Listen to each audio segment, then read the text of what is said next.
제가 몇 가지 한번 질문을 드릴게요. 여러분, 지금 내 몸에 무릎이 있다라는 것을 느끼고 계십니까? 느끼고 계시는 분? 내 몸에 허리가 있다라는 것이 느껴지세요? 내 몸에 발목이 있다라는 게 느껴지십니까?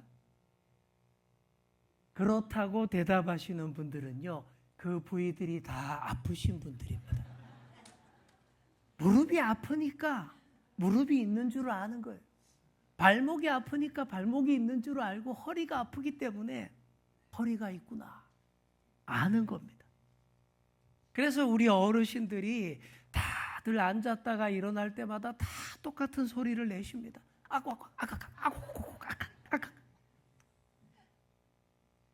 진짜 건강하고 튼튼한 사람은요, 무릎이 있는지도 몰라요. 발목이 있는지도 모르고 살아요. 허리가 있다는 느낌도 없이 뛰어다닙니다.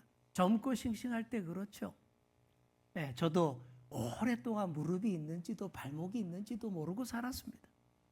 그런데 최근 들어서 나한테도 무릎이 있구나, 허리가 있구나 느껴질 때가 있습니다.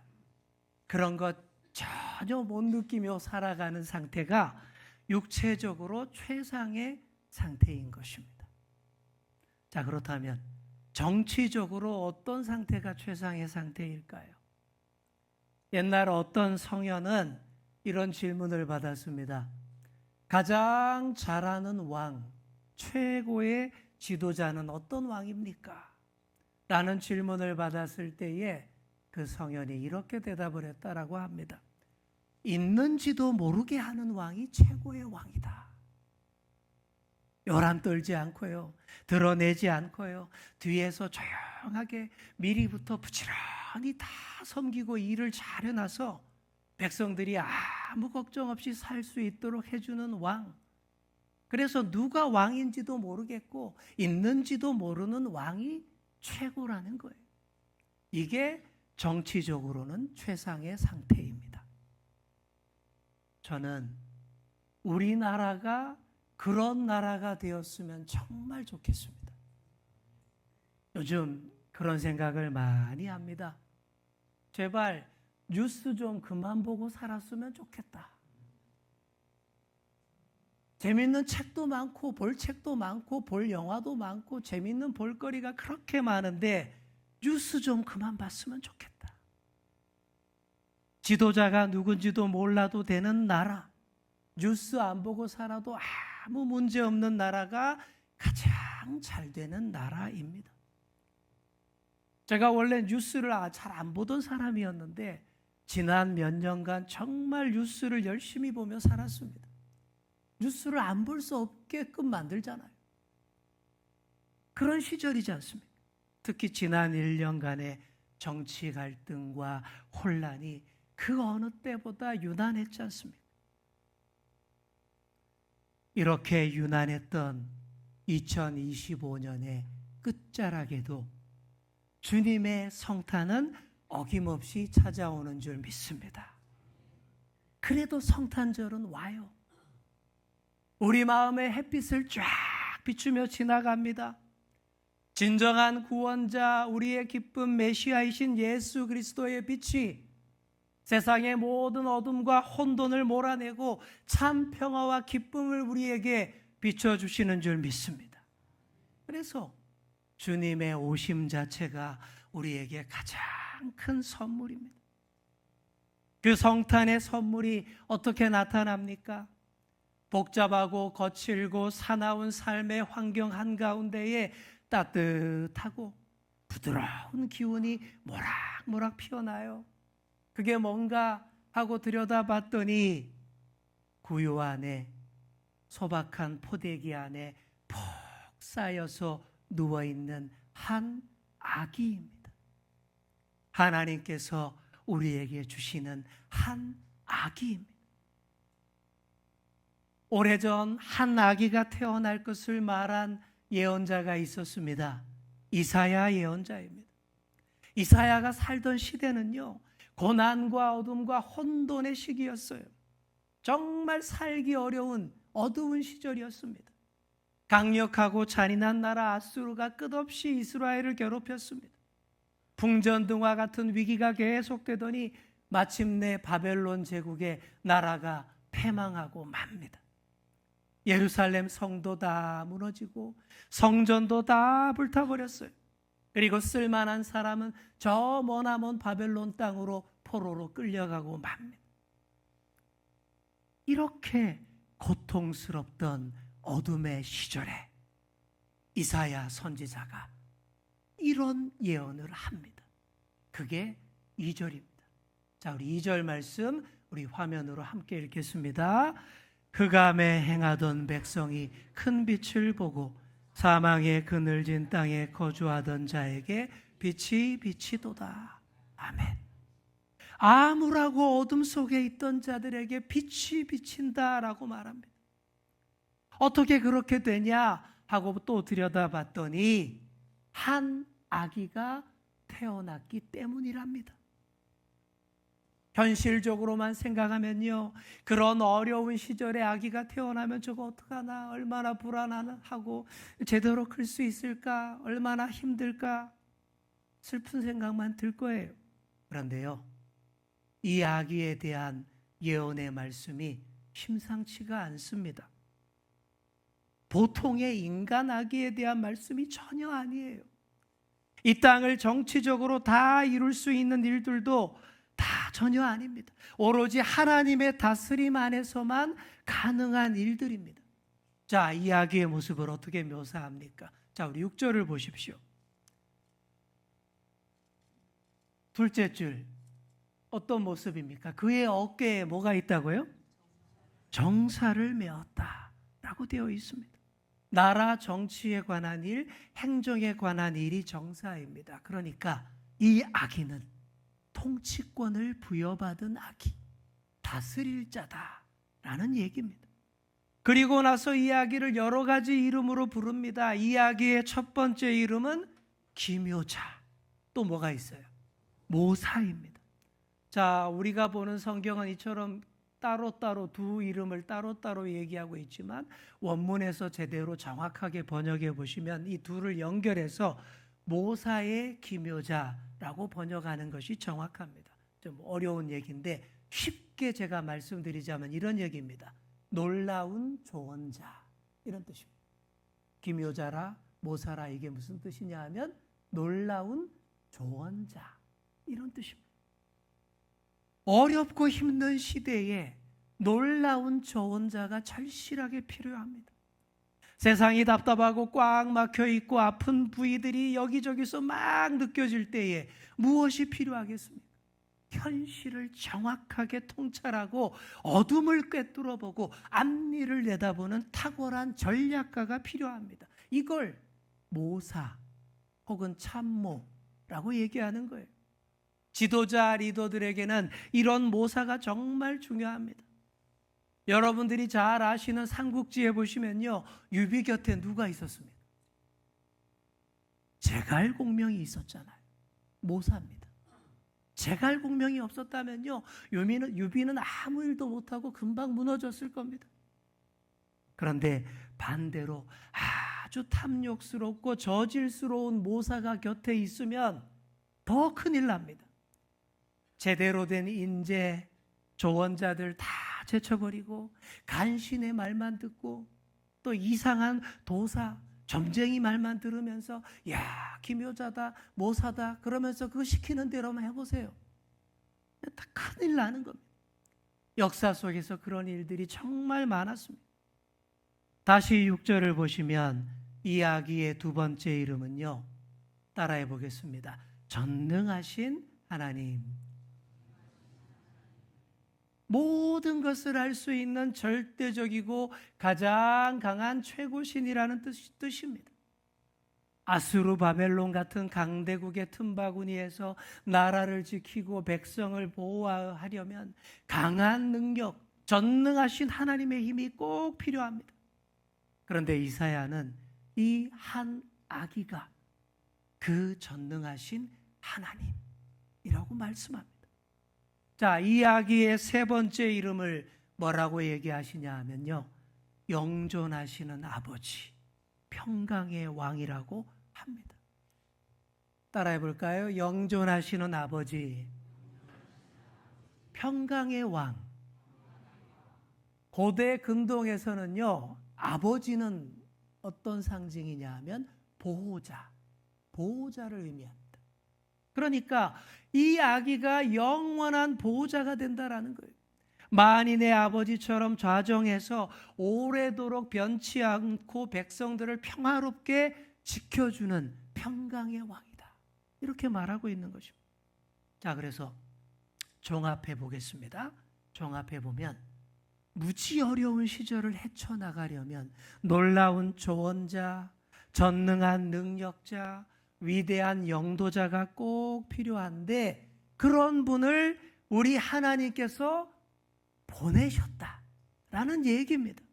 자, 그런데 보시면 참 당황스러워요. 자, 우리 다시 한번 6절을 띄워 보십시오. 이는 한 아기가 우리에게 낳고 한 아들을 우리에게 주신 바 되었는데, 자, 그래서 보낸 분이 누구예요? 한 아기라는 겁니다.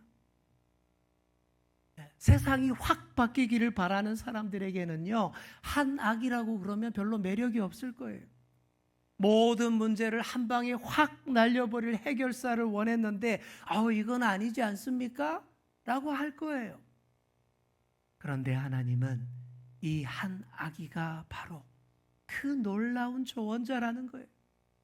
아니, 세상에 무슨 아기에게 무슨 기묘한 전략이 있겠습니까? 답답할 때 아기한테 가서 물어보란 얘기입니까? 가서 물어보면 뭐라 그러겠어요, 아기가? 응애 그러죠. 또 뭐라 그러겠어요? 떼 옹알이 할 텐데요. 또 아기가 무슨 전능한 능력을 가지고 있겠으며 무슨 영명하고 위대한 권위로 영존한 아버지가 될 수 있단 말입니까?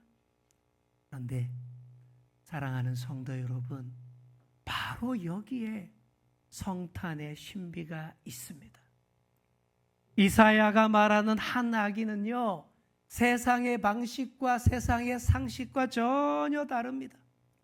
세상의 지혜와 힘과 방법으로는 절대 해결 못할 우리의 문제를 위해서 우리 하나님이 선택하신 신의 한 수가 바로 한 아기를 보내는 거예요.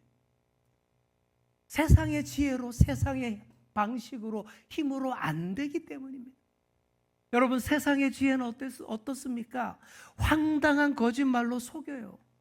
힘으로 억눌러요.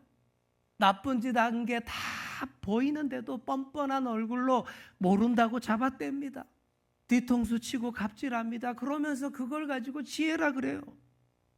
포장하고 꾸미고 음모와 모략으로 권위를 세워갑니다. 세상의 지혜가 그렇습니다.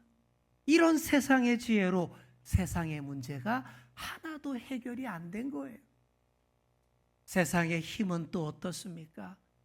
오로지 나의 이익을 위해서 남을 짓밟고 빼앗습니다. 그러면서 그게 능력이다, 힘이다라고 주장합니다.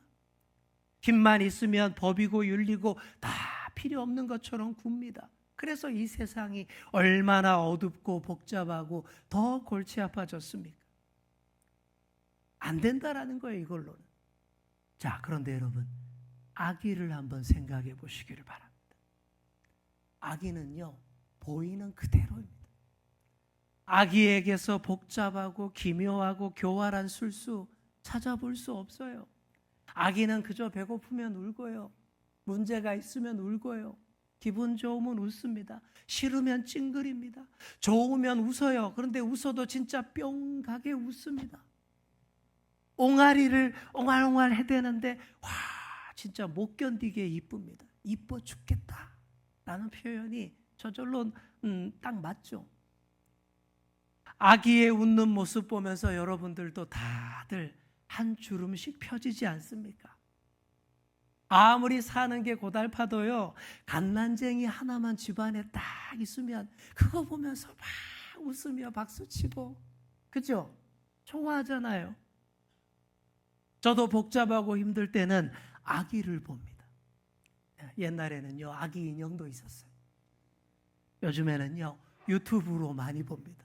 유튜브에서 귀여운 아기들이 막 이러는 거 보면요, 그냥 웃음이 나오고 막 복잡하던 문제도 이미 다 해결된 것처럼 느껴집니다. 그래서 제가 틈만 나면 그런 얘기합니다.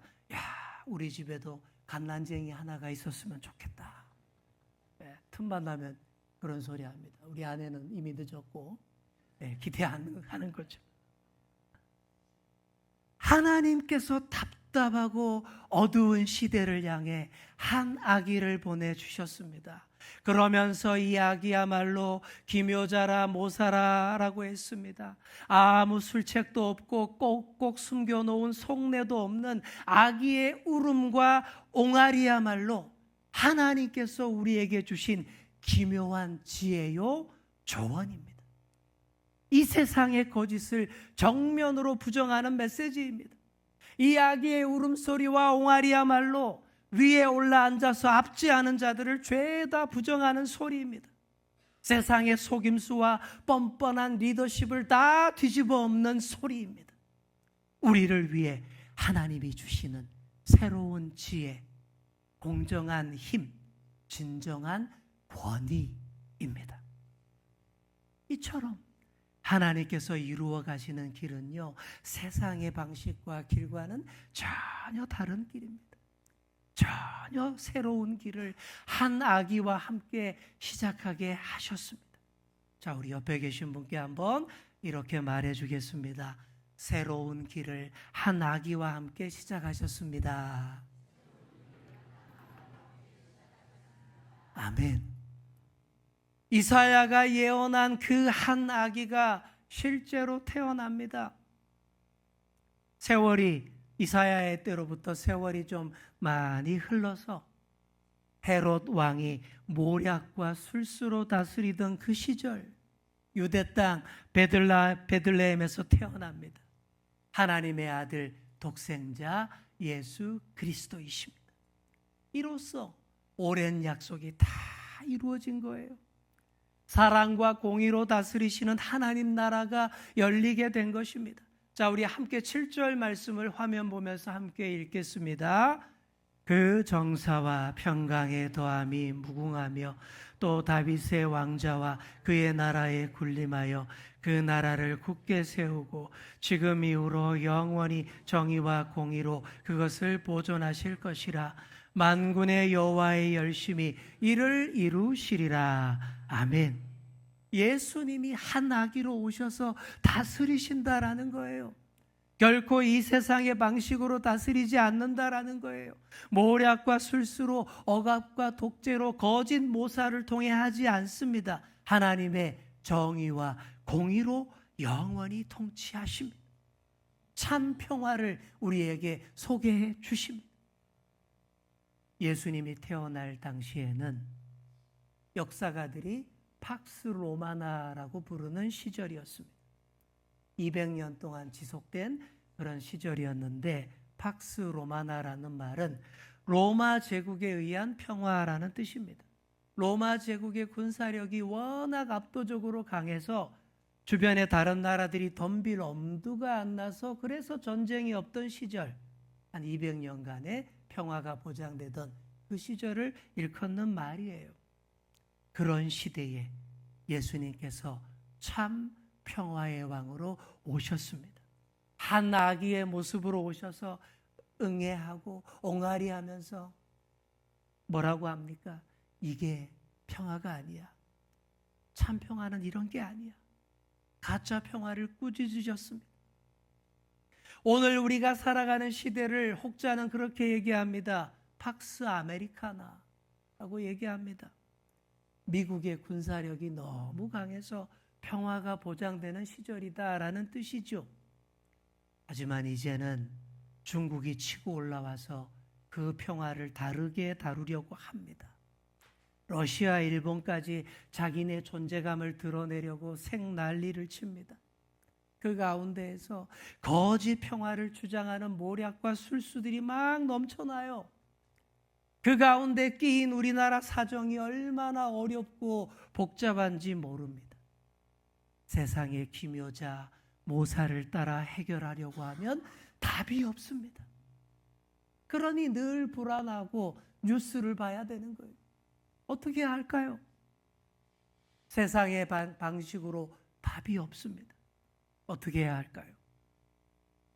포대기에 푹 쌓여서 말구 위에 누워있는 한 아기를 바라보셔야 합니다.